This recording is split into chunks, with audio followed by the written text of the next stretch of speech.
बिस्मिल्लाहिर्रहमानिर्रहीम। इस बारिश में मैं लाहौर के मीडिया का मशकूर हूँ।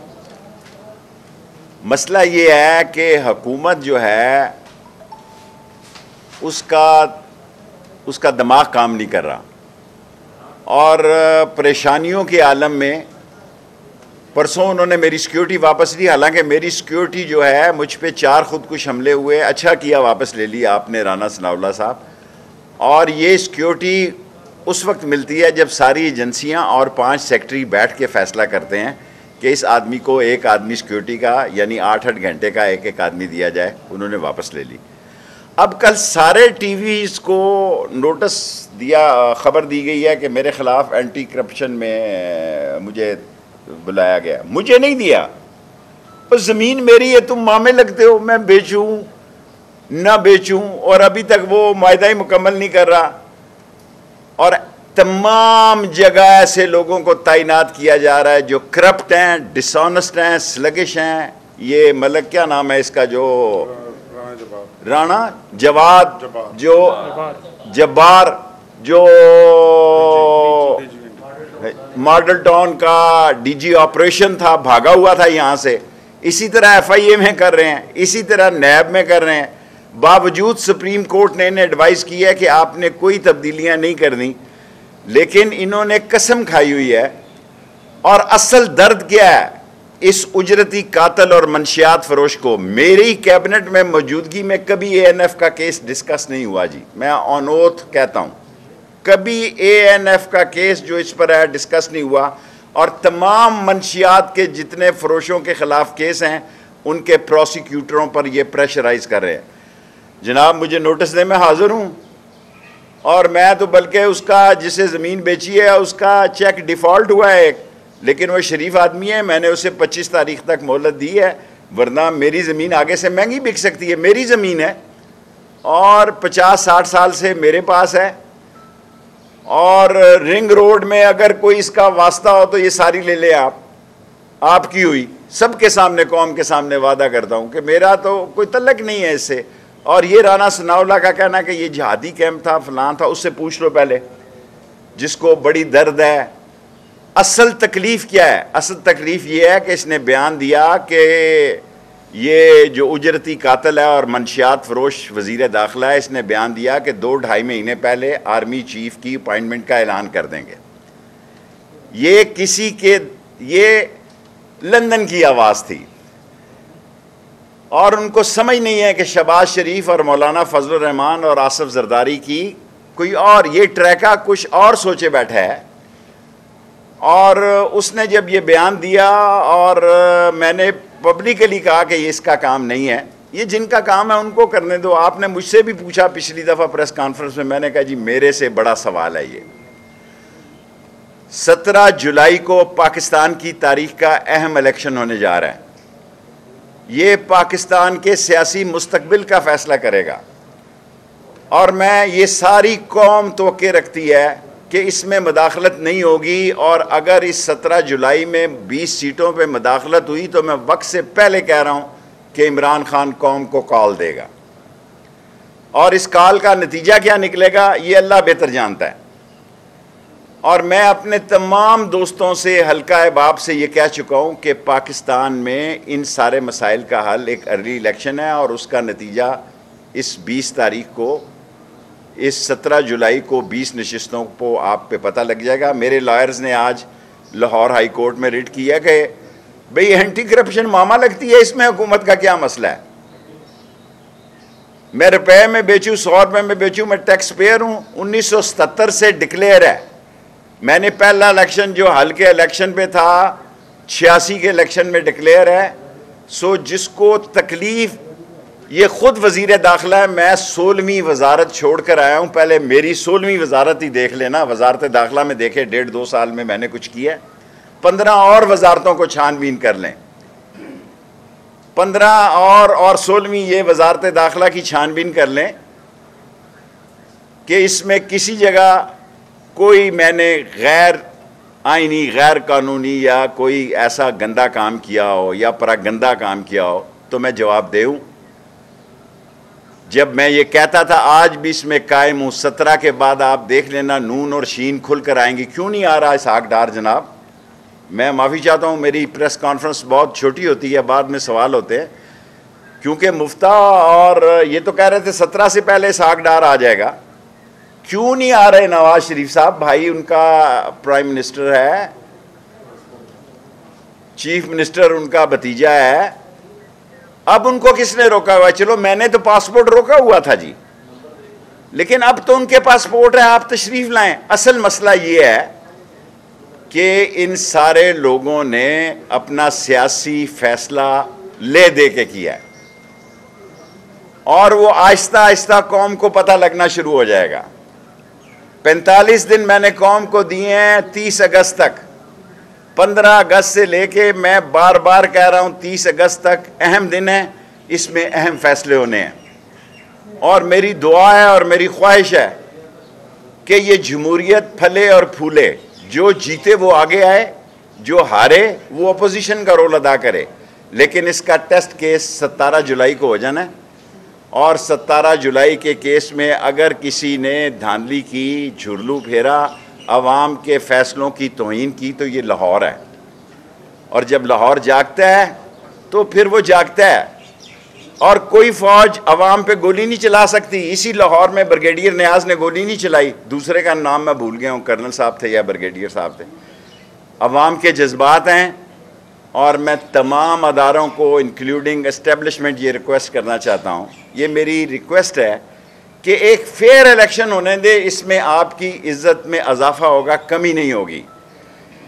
और अगर फेयर इलेक्शन ना होने दिए गए तो इसका सारा मलबा आप पर डाल देंगे ये लोग। इसलिए मेरी गुजारिश है कि 20 की 20 सीटों पे फेयर इलेक्शन होने दे और इस मुल्क में जिस किस्म की जैसी भी जमहूरियत है इसको आगे बढ़ने दें।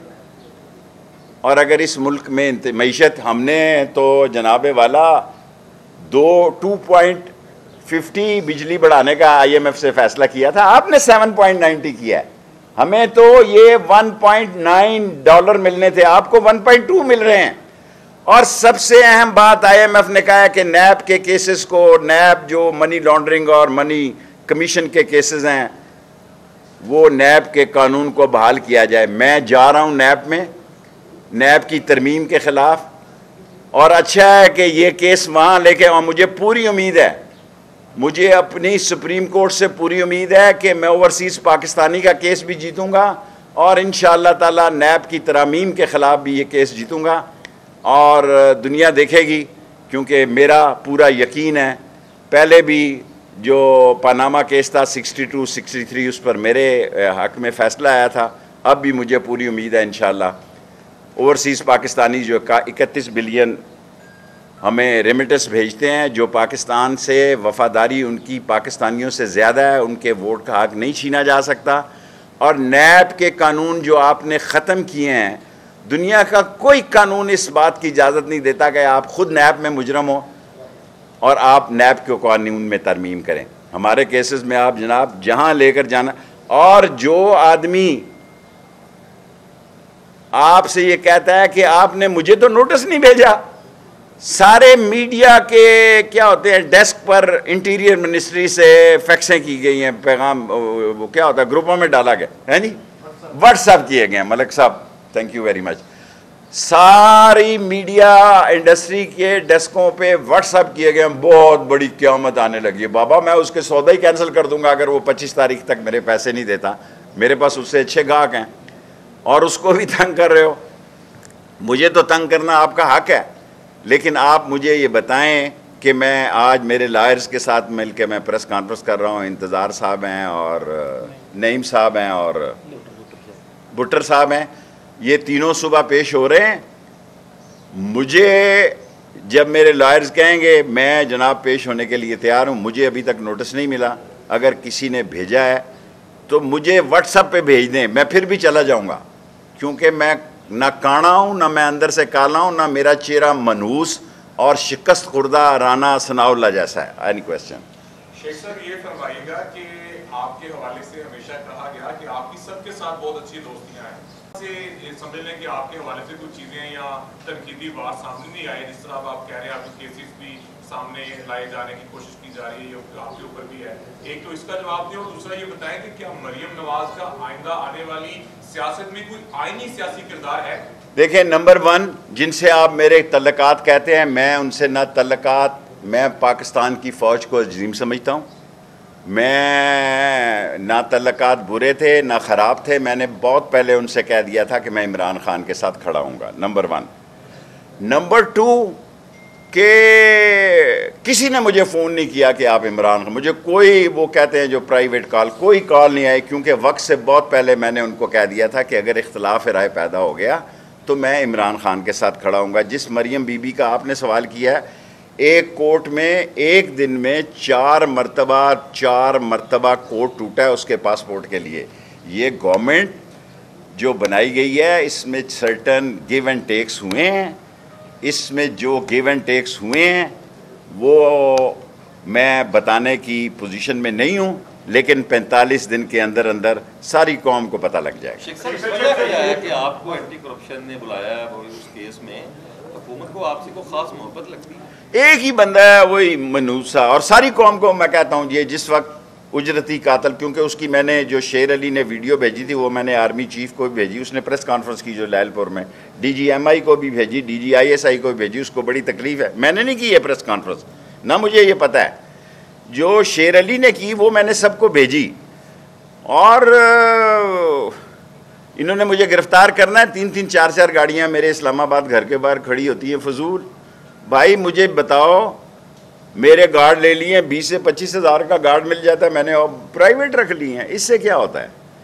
और राना सनाउल्लाह साहब, आपको अगर तस्कीन मिलती है मुझे जेल भेज के और गिरफ्तार, मुझे पता है कि आपने मुझे गिरफ्तार करना, लेकिन मैं इससे खौफज़दा नहीं हूँ। मैंने 7 साल कैद जो है वो एक आवारा क्लाशनकोफ में काटी है, ख़त्म नबूवत में कैद काटी है, और मैं पाकिस्तान का वाहिद सियासतदान हूँ जिसने बच्चों में जिसका कोर्ट मार्शल हुआ है, और कोर्ट मार्शल की मैंने फ़ौजियों की सज़ा काटी है। कोड़े मुझे ख्वाजा सफदर साहब और ज़हरुल्लाह ने 10 माफ़ करा दिए। मैं जेल से घबराता नहीं हूँ सनाउल्लाह साहब, लेकिन आप वो इस हकूमत के लिए बदनमा दाग बनेंगे, और आपको इस बुरे तरीके से आप जो सियासत कर रहे हैं आपको इसका सिला ज़रूर मिलेगा। मैं नहीं दूंगा तो कोई ज़रूर दे। जरदारी साहब ने बड़ी मासूमाना ख्वाहिश का इज़हार किया कि बिलावल को वो प्राइम मिनिस्टर, ये सारे यही चाहते हैं उनकी औलाद आगे आए, ये इन सब की ख्वाहिश है वरासती। जो श्रीलंका में क्या हुआ, वरासती सियासत का असर है ना। ये सब लोग ये चाहते हैं कि उनके बच्चे और बच्चियां आगे आएँ। ये कौम सारी वोट देने के लिए पैदा हुई है, आवे जावे जावे जावे, ये कौम सिर्फ वोट देने के लिए पैदा हुई है, और मज़े लेने के लिए ये हैं जिन्होंने सारी दुनिया में जिनकी जदादें हैं और सारी दुनिया में जिनके अकाउंट्स हैं, और जिन्होंने चीज़ें डिक्लेयर की हुई हैं, उनको आप एंटी करप्शन में बुला रहे हैं। आप क्या करना चाहते हैं इस मुल्क के साथ? तो वैसे भी आपकी तरह मोहब्बत ज़्यादा है। बिल्लो रानी से तो आप लाहौर वाले चस्के लेते हैं। बिल्लो रानी का पता नहीं अब किस तरफ से खड़ी होगी, वो खड़े होंगे वो। शेख साहब ये बताइएगा कि बाई इलेक्शन जो पंजाब में हो रहे हैं, इसमें मरियम नवाज को बनाया गया था मुहिम का इंचार्ज। अब पंजाब गवर्नमेंट के बाद बुजरा और एक वफाकी वजीर ने भी इस्तीफा दे दिया, क्या उन्हें मरियम पे एतबार नहीं है, या बुजरा ने किस तरह शुरू कर दिया? देखें, वैसी कंपनी की मशहूरी के लिए नवाज शरीफ से कोई दिल से पूछे कि उसका दिल कितना दागदार है, कितने ज़ख्म है उसके दिल में। असल हाथ नवाज शरीफ के साथ हुआ है, हमारे साथ तो हुआ ही इमरान खान के साथ। हमारे खिलाफ तो अदम एतमाद आया, लेकिन आज इमरान खान बर्रे सगीर पाको हिंद का, पाकिस्तान का नहीं, बर्रे सगीर पाको हिंद का बड़ा लीडर है। असल हाथ नवाज शरीफ से हुआ है। उसके दिल को कोई टटोल के पूछे कि उससे क्या हुआ है, और उसकी ख्वाहिश जो उसके दिल में नाम है वो नाम धरा रह जाएगा, और होगा वही जो शहबाज जरदारी और फजल रहमान करेंगे। शेख साहब ये बताइएगा कि आपको, शेख साहब ये बताइए कि एक अचानक से तासुर आता है कि एस्टैब्लिशमेंट और इमरान खान के दरमियान जो बर्फ अब पिघलना शुरू हो गया, लेकिन अचानक से जो सुप्रीम कोर्ट के फैसले आते हैं, एस्टैब्लिशमेंट पीछे से जो भी कर रही है। देखें, इमरान खान की अपनी सियासत है, इमरान खान के मैं साथ खड़ा हूँ। मेरी तो ख्वाहिश है कि हमारी इस्टेब्लिशमेंट से सुलह हो, हमारी अपनी इदारों से, इस्टेब्लिशमेंट से क्यों लड़ाई हो, फेयर इलेक्शन हो। हालांकि उन्होंने मुझे रोका हुआ है, रोकने के बावजूद मैं आपको दिल की बात बता रहा हूँ, मेरी ख्वाहिश है कि हमारी इस्टेब्लिशमेंट जिस तीर से इन्होंने हमें मारा है, हम उसी तीर के साथ इनको मारें। अच्छा शेख साहब, वो कौन सी ताकतें थी जो इमरान खान को डाकुओं से वो जो लूटी हुई रकम है वापस निकलवाने में कामयाब नहीं हो सकी? ऑफ कोर्स मजहर साहब, आपको पता है, क्योंकि जो काना आदमी होता है ना, उस पर सारे अदारे हाथ रखते हैं कि कल जिस तरह कहेंगे उस तरह लेटे। उसको कहेंगे लेफ़्ट पॉलिश कर, वो लेफ़्ट पॉलिश करेगा। उसे कहोगे राइट की पॉलिश कर, वो राइट के जूते की पॉलिश, क्योंकि वो काना है अंदर से। जो काना आदमी नहीं है वो आंखों में आंखें डाल के कहता है कि तुम गलत हो या ठीक हो। अच्छा शेख साहब, आपने नवाज शरीफ के दिल के एक नाम का जिक्र किया है, वो नाम के स्पेलिंग जो है वो एक्स से शुरू हो रहे हैं या एस से और एक्स वाई कौन है? इतना मैं भोला नहीं हूँ, इतना मैं भोला नहीं हूँ। मैंने आपको बता दिया कि 3 आदमी एक तरफ हैं, उसके दिल में एक नाम है, उसके दिल में नफरत है जो ये काम करने जा रहे हैं। लेकिन भाई ने, अब मैं तारीख मुगल की दोहराऊंगा तो बेटा बाप की आंखें निकाल देता है, तो अगर भाई का भाई हक मार रहा है तो इसमें मैं क्या कर सकता हूँ। Last 3 question. आपने कहा कि आपकी कोशिश है, आपकी ख्वाहिश है कि एस्टेब्लिशमेंट से सुलह हो। अभी आपकी प्रेस कॉन्फ्रेंस से पहले फवाद चौधरी साहब ने प्रेस कॉन्फ्रेंस की, उन्होंने खुल के जजेस को भी और एस्टेब्लिशमेंट को। देखिए, मैं PTI में सिर्फ इमरान खान का जवाब दे हूँ, सिर्फ और सिर्फ इमरान खान के साथ हूँ, उसका जवाब दे हूँ। 77 से लेके आज तक इसी एक नशिस्त पे लड़ रहा हूँ, जीत रहा हूँ या हार रहा हूँ। और बाकी मैंने अपनी ख्वाहिश बता दी है कि मैं लड़ाई झगड़े का कायल नहीं, असली शेख हूँ। अच्छा शेख साहब, ये बताइएगा कि एस्टेब्लिशमेंट से दूरियां आपकी और खान साहब की कैसे पैदा हो गई? हो नहीं थी, हो गई। मेरी तो नहीं होंगी इतनी, मैं तो जब चाहूँगा ठीक हो जाएगा, लेकिन जब तक इमरान खान की ठीक ना हो, मेरी ठीक नहीं होनी चाहिए। अच्छा शेख साहब, जितने पॉपुलर इमरान खान इस वक्त हैं, जितने बड़े जलसे वो कर रहे हैं, अगर धांधली होती है पाकिस्तान की सियासत किस तरफ जाएगी? ऑफ कोर्स इमरान खान को आज सारी दुनिया का मीडिया, बर्रे सगीर पाक व हिंद का मीडिया उसको एक कौमी हीरो के तौर पर ले रहा है। अगर कोई धांधली हुई तो मैं अभी कोई बात कहूँगा, कल वो आ रहे हैं, 3 जलसे यहाँ कर रहे हैं, लेकिन मैंने जो इमरान खान को देखा है, अगर धांधली हुई तो वो कॉल देगा। और इस दफ़ा कहाँ की देगा, लाहौर की देगा या इस्लामाबाद की देगा, इसका मुझे पता नहीं है। जी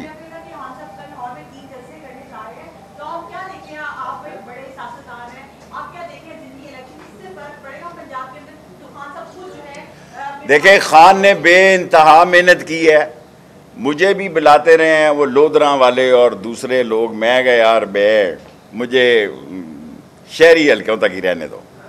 और जो मैंने अलीपुर का इमरान खान का जलसा देखा है, पाकिस्तान की तारीख में इतना बड़ा जलसा नहीं देखा। Last question.